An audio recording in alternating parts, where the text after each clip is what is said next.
deschide scorul. Să vedem dacă Nicolae Cebotari își salvează echipa și de această dată.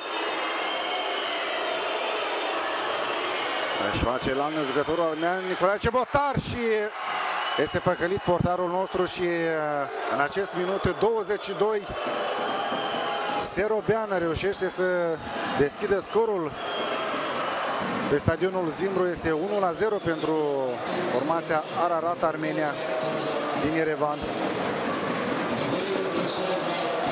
Vă spuneam, păcat, a venit acest gol după o perioadă foarte bună a Zimbrului. A arătat două ocazii uriașe și în loc de 2-0 în favoarea Zimbrului avem 0-1 pe tabela de marcaj.